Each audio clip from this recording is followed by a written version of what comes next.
පිරිමි ළමයි කතාවට ආදරය කරන ඔයාලව ගොඩාක් ආදරෙන් පිළිගැනීමට කැමැත්තක් තියෙනවා. ඉදිරියට සුමංගල නෝරව හම්බ වෙලා අරයා හදාගෙන තියෙන ඔප්පු වලට අත්සන් කරන්න කියලා කිව්වොත් මස්සුදා මොන වගේ දෙයක් කියයිද? අපි අද ඒ ගැන තමයි ටිකක් කතා කරන්නට බලාපොරොත්තු වෙන්නේ.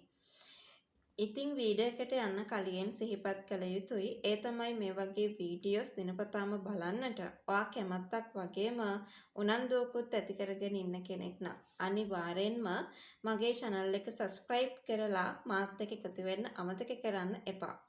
ඒ වගේම like කරන්න, comment කරන්න, තවත් නොදන්න යාළුවෙක් වෙනුවෙන් share කරන්නත් අමතක කරන්න එපා කියලායි මම ඔයාට මතක් කරන්නේ. සුමංගල කරපු ඒ ලොකුම ගොන් වැඩේ නිසා මුළු කතාවම උඩු යටිකුරු වෙන්නයි යන්නේ. සුමංගල හිතාගෙන හිටියේ නෝරා අල්ලගත්තාම බංගලාවත් තමන්ගේ වෙයි කියලා. ඒත් නීත්‍යානුකූලව ඒක සේනකගේ නමට තියෙනවා නම් සුමංගල දැන් ඉන්නේ ලොකු අමාරුවක වැටිලා. ඉතින් මස්සුදා මේ තත්වයෙන් උපරිම ප්‍රයෝජන ගනීවි. මස්සුදාගේ උපහාසය. මස්සුදා කියන්නේ බය නැතුව කතා කරන කෙනෙක් නිසා. සුමංගල අත්සනක් ගැන කතා කරපු ගමන්ම ගිහින් සේනක හාමුගේ මිනිහ හරලා අසන අරන් එන්න වගේ කතාවක් කියලා සුමංගලට නෝන්ඩි කරන්න පුළුවන්. සුමංගලගේ අසරණකම බංගලාව තමන්ගේ නමට නැති බව දැනගත්තාම සුමංගල නෝර ඉදිරියේ තියෙන බලය ගොඩාක් අඩු වේවි. ඔහුට සිද්ධ වෙනවා ආයෙත් අලුත් හොර වැඩක් කරන්න. සේනක මියගිය නිසා ඒ දේපල අයිති වෙන්නේ නෝරට උරුමකාරියක් විදිහට වුණත්. ඒක පවර ගන්න එක ලේසි වැඩක් නැහැ. සුමංගලට ඒකට මැදිහත් වෙන නීති අනුකූල අයිතියකුත් නැහැ. ඉතින් සුමංගල අත්සන හොරට ගන්න හෝ නෝර ලවා අලුත් ඔප්පුවක් හදවන්න බලපෑම් කරයි. සුමංගල බංගලාවෙන් එලවන්න මේක හොඳම අවස්ථාවක් කරගනීවි මස්සුදා.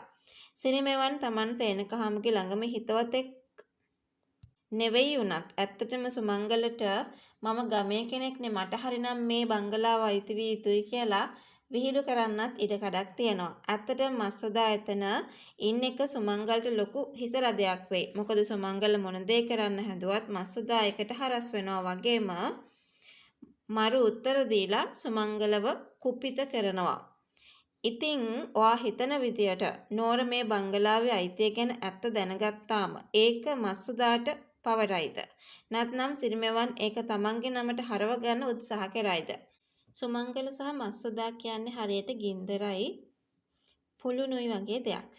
මේ දෙන්න අතර ඇතිවෙන වලිය සාමාන්‍ය එකක් නෙවෙයි. සෑහෙන දරුණු වගේම රසවත් එකක් වෙයි.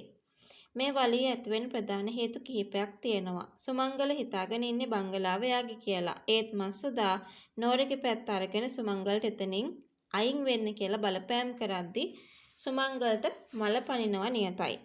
මස්සුදාගේ කට සුමංගල මොනතරම් ලොකු ටෝක් දුන්නත් මස්සුදා ඒව ගණන් ගන්නේ නැතුව සරදම් කරන එක සුමංගලට දරා ගන්න බැරි වේවි. සේනකහාමුගේ අත්සන ගන්න වගේ කතා කිව්වාම වලිය තවත් ඇවිලේවි. දෙන්නම උත්සාහ කරන් නෝර ඉදිරියේ තමන් වැඩෙක් කියලා පෙන්වන්න කියලා අපිට හිතුණට මස්සුදා නම් ඉතින් ඒක කරන්නේ නෝරව බේර ගන්නම තමයි.